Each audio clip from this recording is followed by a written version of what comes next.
सिसक जाता हूँ। कभी चुप रहता, कभी तेरा गीत गाता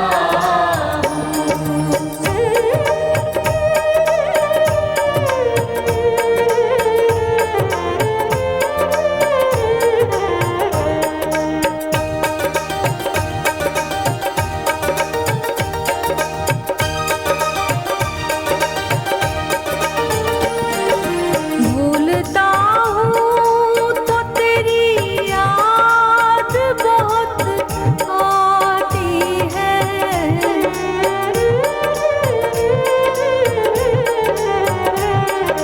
भूलता हूँ तो तेरी याद बहुत आती है।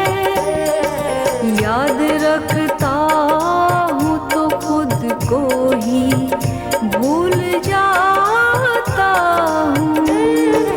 कभी चुप रहता, कभी तेरा गीत गाता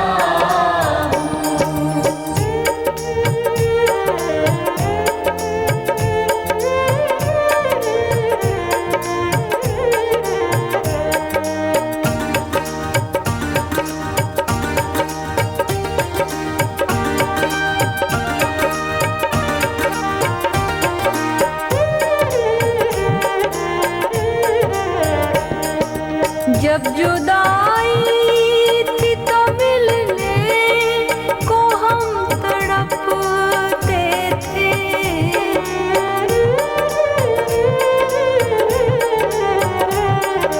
जब जुदाई थी तो मिलने को हम तड़पते थे।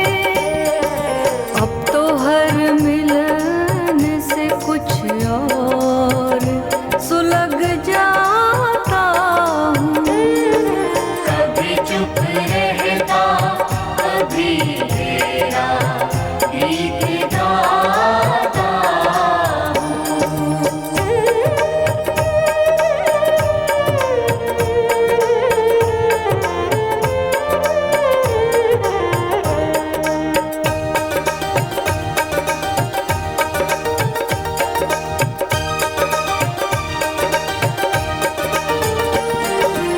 कोई कहता है सयाना, कोई दीवाना मुझे।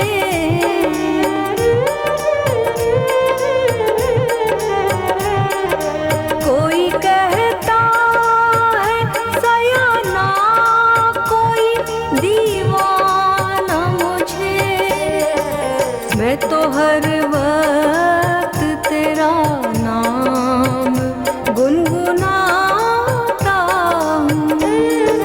कभी चुप रहता, कभी तेरा गीत गाता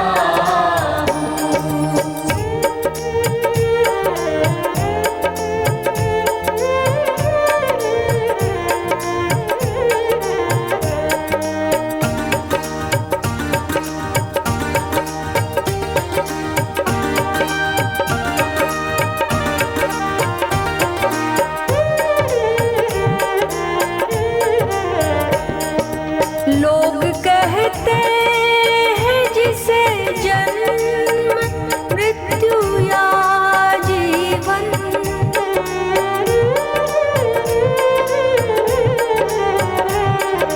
लोग कहते हैं जिसे जन्म मृत्यु या जीवन।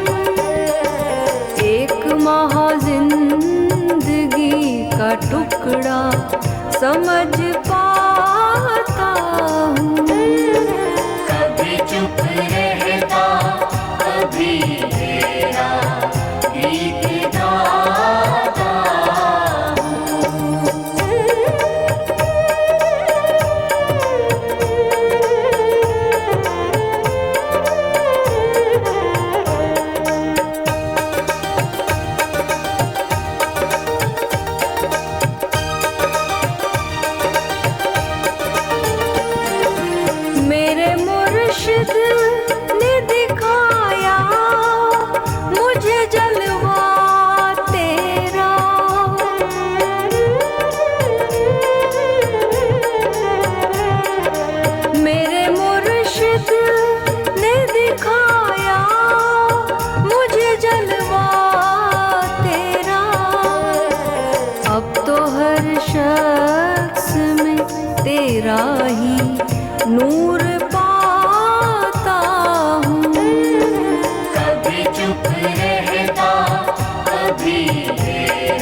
सिसक जाता हूँ।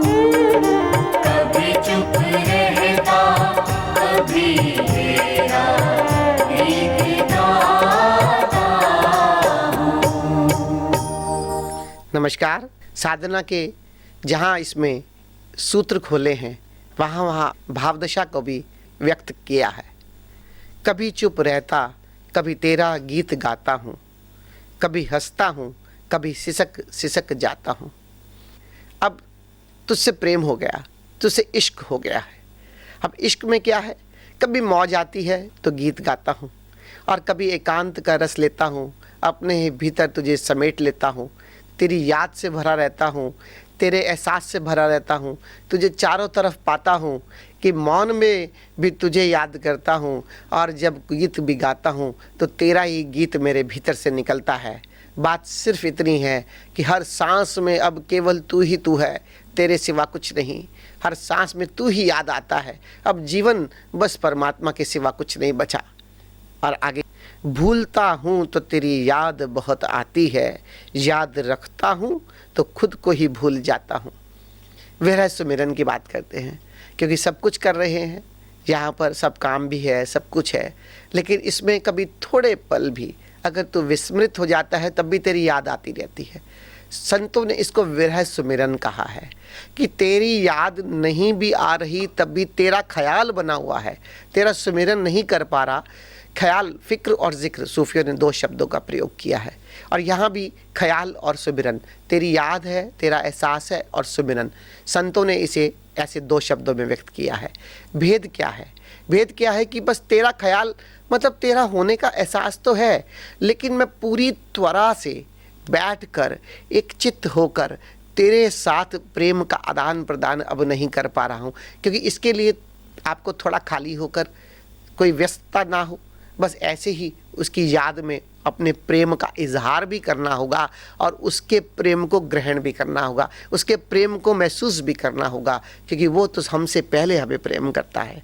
अब इस प्रेम के आदान प्रदान में तो सुमिरन चलता है, लेकिन जब उसका ख्याल सिर्फ बना हुआ है तब समझो होश की यात्रा है कि बस ख्याल तेरा है, लेकिन मुझे उतना समय नहीं मिल रहा कि मैं तेरा आदान प्रदान कर रहा हूँ। तो इसकी जो पीड़ा, कि जो गहन प्रेम को अनुभव नहीं कर पा रहे, इस पीड़ा को कहते हैं कि भूलता हूँ तो तेरी याद बहुत आती है, कि तू भूला नहीं भी फिर भी मैं तुझे भूल रहा हूँ, क्योंकि इतनी व्यस्तता में गहन प्रेम का संवाद हुए कुछ मिनट, कुछ घंटे हो गए हैं, और मैं तेरे लिए तड़प रहा हूँ। ये विरह सुमिरन, संतों ने इसे विरह सुमिरन का नाम दिया है।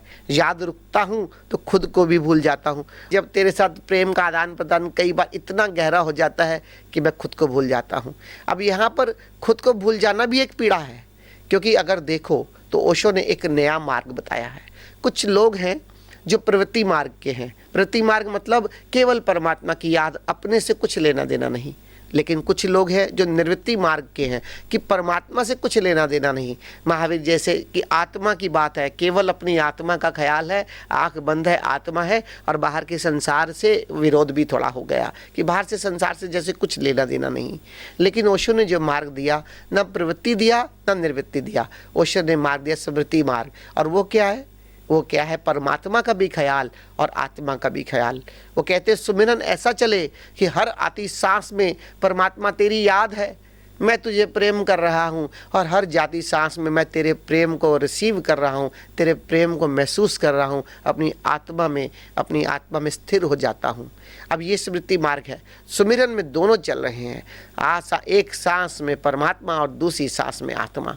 ऐसा रिवोल्यूशन पहले अध्यात्म में शायद ही कभी आया हो कि पूरी दोनों चीज़ें, एक जाती सांस और एक आती सांस, स्वयं को भी नहीं भूल रहे, अपनी चैतन्यता को भी नहीं भूल रहे, और उस परमात्मा का भी ख्याल है। ऐसी ज़रूरत क्यों पड़ी? जैसे जैसे युग बदलता है, संत कुछ और नया भी खोजते हैं। कारण यह है कि जैसा आज हमारा जीवन हो गया है, इतनी भाग दौड़, इतना कलह कलेश, इसके लिए बहुत आवश्यक है कि हम अपनी आत्मा में स्थिर हो जाएं, अपनी चैतन्यता में अपनी जड़ों को मजबूत करें, कि संसार की घटनाओं की इस कंपों की हवा हमें उखाड़ कर ना फेंक सके, लेकिन साथ साथ परमात्मा का ख्याल भी हो। क्योंकि केवल आत्मा को अगर याद रखते थोड़ी निरस्ता आती है, और परमात्मा में रस है, परमात्मा में आनंद है। परमात्मा रसो वर्षा की तरह है। ऐसे ही परमात्मा से आनंद भी लेते रहें और अपने भीतर स्थिर भी हो जाएं। ये कैसे संभव हो? ये हर सांस में ओशो ने साक्षी सुमिरन की बात की। ओशो ने साक्षी होने का इतना जोर दिया, ओशो ने अपनी चैतन्यता का इतना जोर दिया, लेकिन उतना ही जोर ओशो ने परमात्मा का भी दिया। ओशो कहते हैं तुम प्रेम और ध्यान या ज्ञान और भक्ति, दो पंखों से परमात्मा के आकाश की उड़ान भर सकते हो। ओशो ने दोनों चीज़ों को लेकर कहा। हमने यहाँ भी कुछ गलत समझा। हमने सोचा ओशो दो अलग अलग मार्गों की बात करते हैं। दो अलग अलग मार्गों की ओशो बात नहीं समझा रहे, बल्कि सच पूछो तो ओशो ने दोनों मार्गों का समन्वय किया है, लेकिन नहीं समझ में आया। अब किस तरह से समन्वय हुआ है वो बताते हैं कि हर सांस में आत्मा भी है और हर सांस में परमात्मा भी है। इसलिए कहते हैं याद रखता हूँ तो खुद को ही भूल जाता हूँ। ये खुद को मुझे भूलना नहीं है, अपने खुद को भी याद रखना है और तुझे भी याद रखना है। जब जुदाई थी तो मिलन को हम तड़पते थे, अब तो हर मिलन से कुछ और सुलग जाता है। जब जुदाई थी, जब तेरे से जुदा हुए थे तो तड़पते थे, सोचते थे कि तुम मिल जाए, तुम मिल जाए। और अब जब तुम मिल गया है तो अब तुझे मिलने की प्यास भी और बढ़ती चली जाती है। अर्थात अब समाधि के क्षणों में हम तेरे साथ एक तो हो जाते हैं। सुमिरन है, समाधि है। ध्यान की पराकाष्ठा समझो समाधि है और भक्ति की पराकाष्ठा सुमिरन है। अब देखो, जहाँ हमने ध्यान की पराकाष्ठा अपनी आँख बंद कर अपने भीतर अपनी आत्मा को जाना, उस परमात्मा को जाना और दोनों को एक कर दिया, वो समाधि की अवस्था है। उस समाधि के में जो मिलन होता है, उस मिलन को मैं तड़पता भी हूँ, लेकिन जितना मिलन होता है आँख खोलता हूँ तो फिर और तड़प बढ़ जाती है।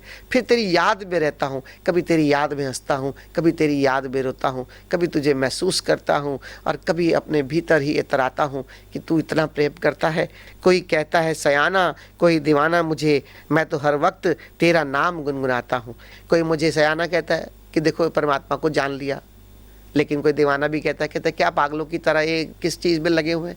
दुनिया हर तरह की है, लेकिन भीतर मेरे जो है उसको मैं ही समझ पाता हूँ, क्योंकि मैं हर समय तेरा नाम गुनगुनाता हूँ। क्योंकि मेरे तार तो तुझसे जुड़े हैं परमात्मा, मेरी तार मेरे भीतर मेरी आत्मा से जुड़े हैं, मेरी परमात्मा से जुड़े हैं।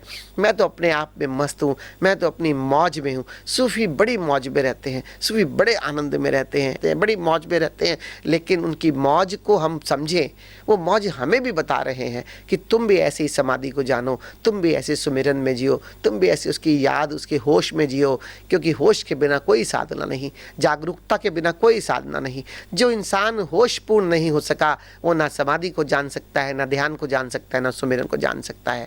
बिना होश के कुछ संभव नहीं। तुम भी होशपूर्ण हो जाओ, संसार में शरीर से लेकर आत्मा तक होशपूर्ण हो जाओ, आत्मा से लेकर परमात्मा तक होशपूर्ण हो जाओ। इसी में सब तेरा नाम गुनगुनाता हूँ। लोग कहते हैं जिसे जन्म मृत्यु या जीवन एक महा जिंदगी का टुकड़ा समझ पाता हूँ। लोग बहुत मूल्य देते हैं, बहुत गंभीर हो जाते हैं कि ये जीवन मिला है। देखो तो 60-70 साल का जीवन, इससे ज़्यादा किसका होता है? कभी कोई हुआ 80-85 भी जी लिया, लेकिन वो तो रेयर है। नॉर्मली तो ज़िंदगी यही है 65, 70, 75 इतने में इंसान चला जाता है। लेकिन आज जितने भी साल के हो, आप सुन रहे हो, आपकी जो भी उम्र है, जरा पीछे लौट कर देखो कैसे तेज़ी से समय भागा चला जा रहा है।